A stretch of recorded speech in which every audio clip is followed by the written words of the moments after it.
नमस्कार प्रिय विद्यार्थियों, अब हम जो कैकेयी अनुताप गुप्त जी की जो साकेत महाकाव्य के अष्टम सर्ग से जो लिया गया अंश है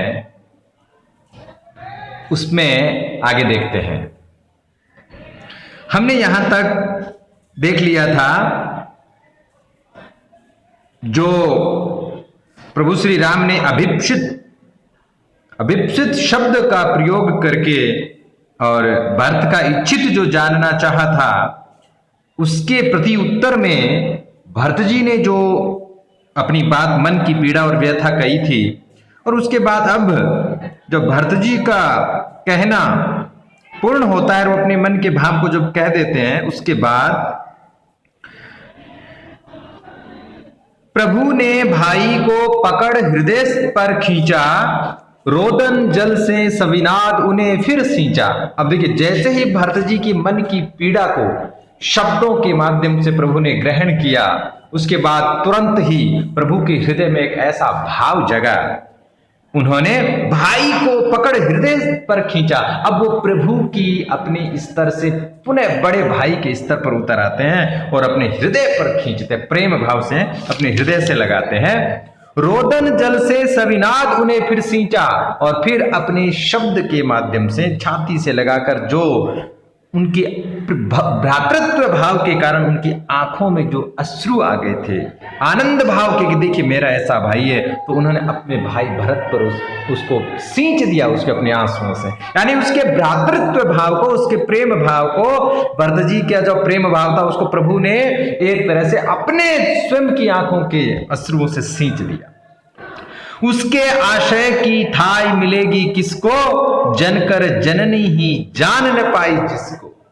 और राम जी ने क्या कहा, प्रभु श्री राम ने कहा कि जिसके मन के आशय, मन के भाव को दुनिया का कोई क्या जान पाएगा, जब जिसको जन्म देने वाली उसकी मां भी उसके मन के भाव को नहीं जान पाई।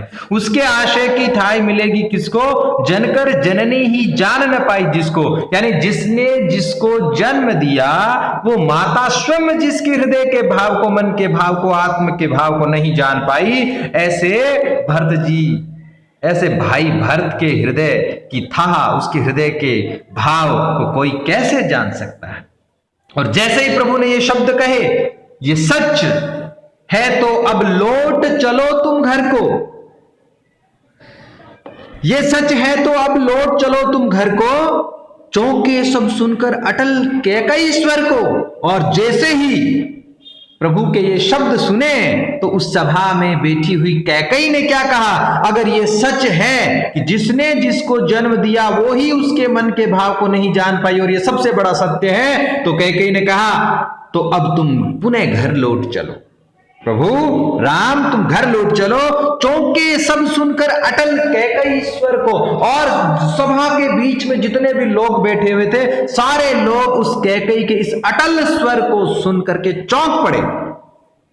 सबने रानी की ओर अचानक देखा, वेधव्य तुषारावृता यथा विधुलेखा। और उस समय सबकी दृष्टि, सबकी निगाहें, सबके भाव, सबके मन का जुड़ाव, सबकी एक तरह से सब लोग उस कैकेयी रानी की तरफ देखने, अचानक आश्चर्य भाव से देखने लगे, ऐसा कैसे हो गया। वेधव्य तुषारावृता यथा विधुलेखा, और उसमें मां के भाव में कैकेयी ऐसी लग रही थी जैसे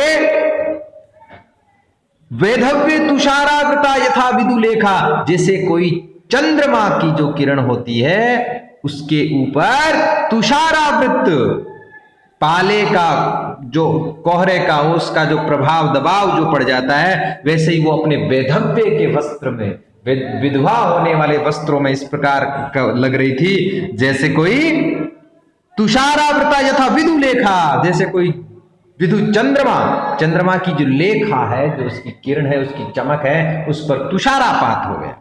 बैठी थी अचल तथापि असंख्य तरंगा, वो चुपचाप बैठी थी लेकिन उसके हृदय में, उसके मन में असंख्य तरंगे उठ रही थी। वैसे ही अब थी हाहा गोमुखी गंगा, और वो शेरनी, वो सिंह सिंगनी। अब ऐसा लग रहा था मानो पवित्र भाव की गोमुखी गंगा बन गई है।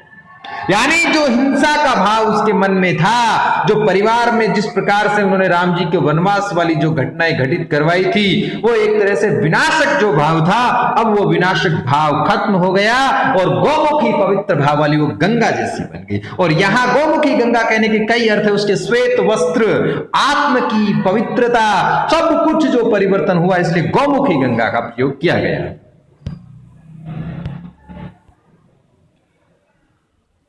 हाँ, जनकर भी मैंने न भरत को जाना, सब सुन ले तुमने स्वयं अभी ये माना। और कैकेयी ने क्या कहा? हाँ बिल्कुल सही है, मैंने खुद भरत को जनकर पैदा करके जन्म दे करके भी भरत को नहीं जान पाई। सब सुन ले तुमने स्वयं यही माना, और सारे लोग सुन लो, तुम स्वयं हे प्रभु, हे मेरे पुत्र राम, तुम स्वयं इस बात को स्वीकार करते हो।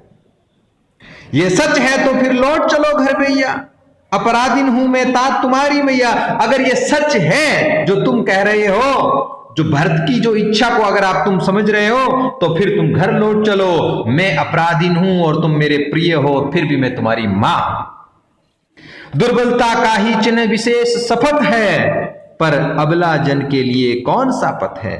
और कहा कि दुर्बलता का ही चिन्ह विशेष शपथ है, और दुर्बलता का ये तो चिन्ह जो है, प्रतीक है, वो यही शपथ भाव है, यही मेरा भाव है। पर अबला जन के लिए कौन सा पथ है। लेकिन ये भी बताओ कि अबला जन स्त्रियों के लिए अब कौन सा पथ है जिस पर वो चले।